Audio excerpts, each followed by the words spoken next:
আমরা দেশে গণতন্ত্র পুনঃপ্রতিষ্ঠার লক্ষ্যেই ফ্যাসিবাদের পতন চেয়েছি। আমরা দ্রব্যমূল্যের ঊর্ধ্বগতি নিয়ে আলোচনা করেছি। আমরা জনসাধারণের জানমাল, ইজ্জত, আবরুর নিরাপত্তা বিধান এই বিষয়টা নিয়ে আমরা আলোচনা করেছি। ফ্যাসিবাদের পতন হয়েছে, কিন্তু এখনো আমরা গণতন্ত্র পুনঃপ্রতিষ্ঠা করতে পারি না।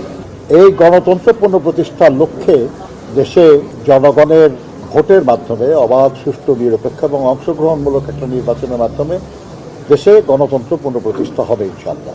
এরকম একটা নির্বাচন অনুষ্ঠানের জন্য যা কিছু সংস্কার প্রয়োজন সেগুলো করেই এই নির্বাচনটা হবে, এবং সেটার জন্য মিনিমাম রিকোয়ার্ড যে টাইম, ন্যূনতম প্রয়োজনীয় সময়, সেটা তো লাগবে। কিন্তু আমি মনে করি না, আমরা আলোচনা করেছি যে আমরা মনে করি না আর কি যে সেটা করে নির্বাচন করতে খুব বেশি সময় লাগার কথা না।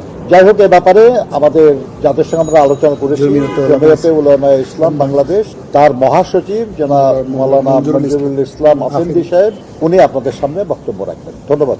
অত্যন্ত হৃদ্যতাপূর্ণ পরিবেশে, চমৎকার পরিবেশে খোলামেলা আমরা আলোচনা করেছি। আমাদের অনেকগুলো জায়গাতে আমরা একমত হয়েছি।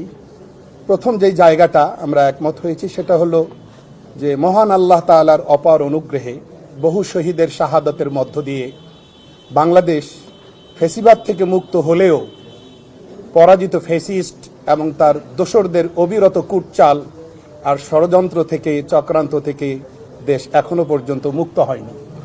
সঙ্গত কারণে আমরা একমত হয়েছি এই জায়গাটায় যে দেশপ্রেমিক আপামর জনতার একটা ঐক্য অপরিহার্য, যে কোনো ত্যাগের বিনিময়ে ঐক্য অটুট রাখতে হবে। এটা একটা মৌলিক জায়গা। আমরা খুব যৌক্তিক সময়সীমার মধ্যে আমরা দ্রুত নির্বাচন চাই। এটা আগেও আমরা মাননীয় প্রধান উপদেষ্টার সঙ্গে যতবারই আমরা সাক্ষাৎ করতে গিয়েছিলাম এটা বলেছিলাম। এখনও আমরা বলছি যে আমরা প্রয়োজনীয় সংস্কার শেষ করে আমরা 2025 সালের মধ্যেই আমরা জাতির বহুল প্রত্যাশিত নির্বাচন, এই নির্বাচনটি আমরা প্রত্যাশা করছি। আমরা দ্রব্যমূল্যের ঊর্ধ্বগতি নিয়ে আলোচনা করেছি।